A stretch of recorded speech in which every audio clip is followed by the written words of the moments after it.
Welcome to my YouTube channel my struggle for an education. जैसा कि हम लोग अध्याय 6 पदार्थ की अवस्थाएं ठोस द्रव गैस पढ़ चुके थे। अगर किसी ने कल की क्लास नहीं देखी है तो प्लीज़ चैनल पे जाकर के प्लेलिस्ट में वो अध्याय को देख सकते हैं आप। ठीक है, आज पार्ट 2 है पदार्थों का घुलन, जिसे हम विलयता और पदार्थ की अवस्था परिवर्तन, ठीक है, गलन, हिमायीकरण और क्वथन, संघनन, ऊर्ध्वपतन इत्यादि को आज हम पढ़ेंगे। ठीक है, अगर आपने अपने दोस्तों को शेयर नहीं किया है तो प्लीज़ क्लास को शेयर कर दीजिए। ठीक है, चलिए स्टार्ट करते हैं। पदार्थों का घुलना, विलयता, पदार्थ की अवस्था परिवर्तन। पदार्थों का घुलना, विलयता। जब कोई पदार्थ किसी अन्य पदार्थ में विलीन हो जाता है तो इसे पदार्थ का घुलना कहते हैं। जो पदार्थ घुलता है उसे विलय कहते हैं, जिसमें घोला जाता है उसे विलायक कहते हैं। विलय को विलायक में घोलने पर विलयन प्राप्त होता है। किसी रसायन या यौगिक पदार्थ का किसी द्रव या अन्य किसी पदार्थ में घुल जाने की क्षमता को ही घुलनशीलता या विलयता कहते हैं।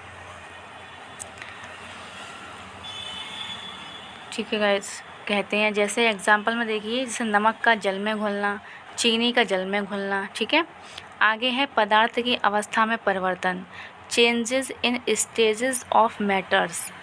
देखिए ये 3 अवस्थाएं दे रखी हैं, ठोस, द्रव और गैस। ठोस कोई चीज़ होती है, जैसे बर्फ़ है। बर्फ़ जब द्रव में चेंज होती है तो उसको क्या कहते हैं, गलन। जब द्रव गैस में परिवर्तित होती है तो वो वाष्पीकरण कहलाता है। जब गैस से कोई चीज़ ठोस में जाती है तो वो निक्षेपण होता है। ठीक है, अब आ जाइए, जैसे कोई चीज़ ठोस से गैस में जाती है तो उसे ऊर्ध्वपातन बोलते हैं, और कोई चीज़ गैस से द्रव में जाती है तो उसे संघनन बोलते हैं। जब द्रव से कोई चीज़ ठोस में जाती है तो उसे क्या बोलते हैं, हिमीकरण, उसे गलन बोलते हैं। ठीक है, चलिए गाइस, यहाँ पे थोड़ी सी मिस्टेक हो गई। यहाँ पे जब ठोस से कोई चीज़ द्रव में हम चेंज करेंगे तो उसे हिमीकरण बोलेंगे। ठीक है, और द्रव से जब गैस में करेंगे तो वाष्पीकरण, और जब गैस से कोई चीज़ ठोस में जाती है तो उसे निक्षेपण बोलते हैं। ठीक है, जब ठोस से गैस में आएंगे तो उसे ऊर्ध्वपातन, और गैस से द्रव में जाएगा तो संघनन, और द्रव से ठोस में जाएगा उसे गलन बोलेंगे। ठीक है,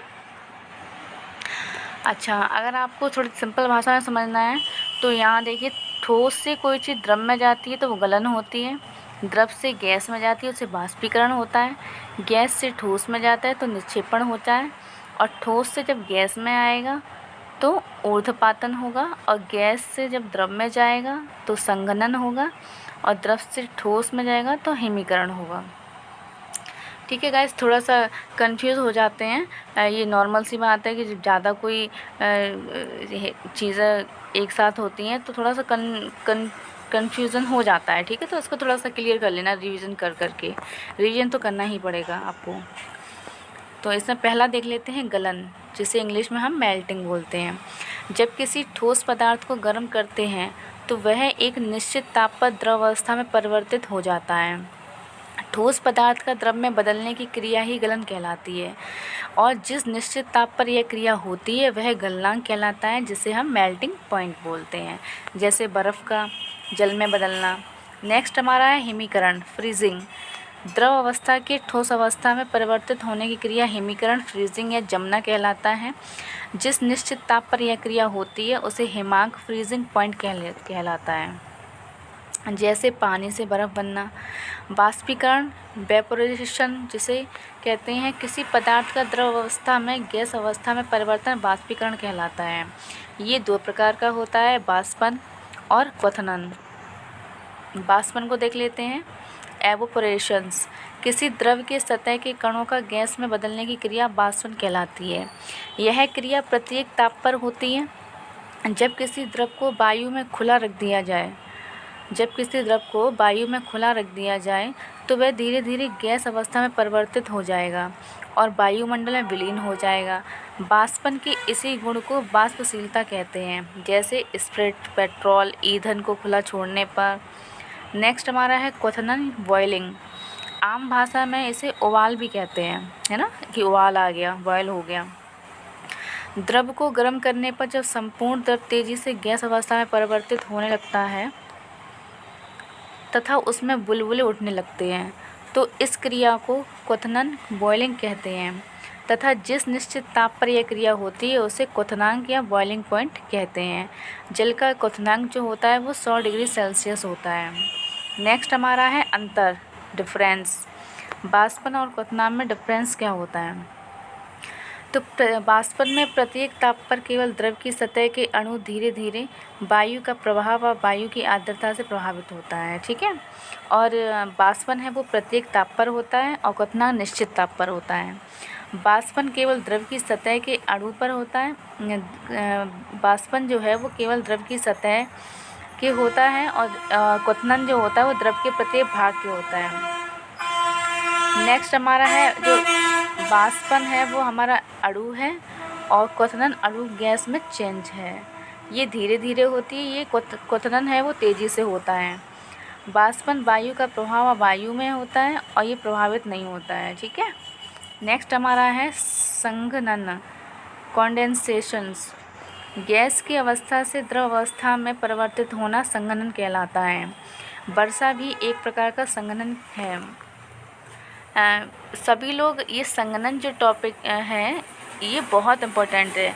ये अक्सर कर एग्ज़ाम में एग्ज़ामिनर पूछ ही लेता है क्योंकि हिमीकरण और गलन ये सब चीज़ें तो नॉर्मल सब कर लेते हैं, लेकिन संघनन कभी कभार एग्जामिनर पूछ लेता है कि ज़्यादातर बच्चों को नहीं पता आता, तो इसको थोड़ा सा रिवाइज करके जाइए, ठीक है।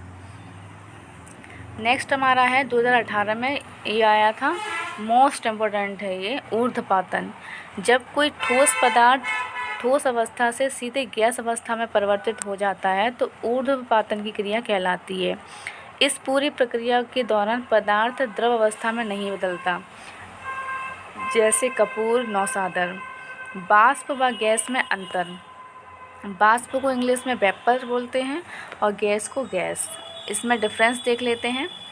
वाष्प गैस और तरल के बीच संतुलन की स्थिति है, जबकि गैस पदार्थ की एक अवस्था है, आयतन आकार अनिश्चित होता है।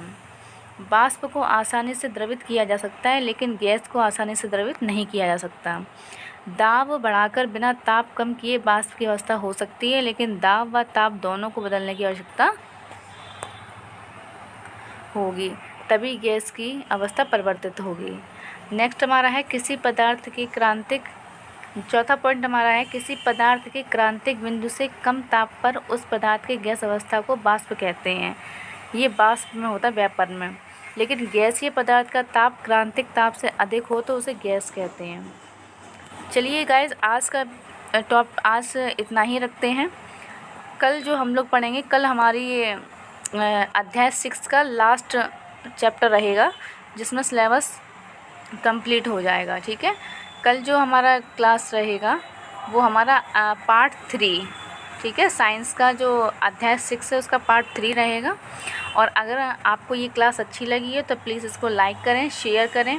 अगर कोई भी चीज़ आपको समझ में नहीं आती है तो आप कमेंट बॉक्स में पूछ सकते हैं, ये आपके लिए बहुत ज़्यादा बेनिफिट्स होगा। अगर जो बच्चे DLED VTC जो भी कर रहे हों उनके लिए बहुत ही बेनिफिट्स हैं रहेगा ये क्लास। अगर आपने अपने संगी साथी दोस्तों को शेयर नहीं किया है तो प्लीज़ ये क्लास को शेयर करिए। और अगर आपने चैनल को सब्सक्राइब नहीं किया तो प्लीज़ मेरे चैनल को सब्सक्राइब करिए, ठीक है।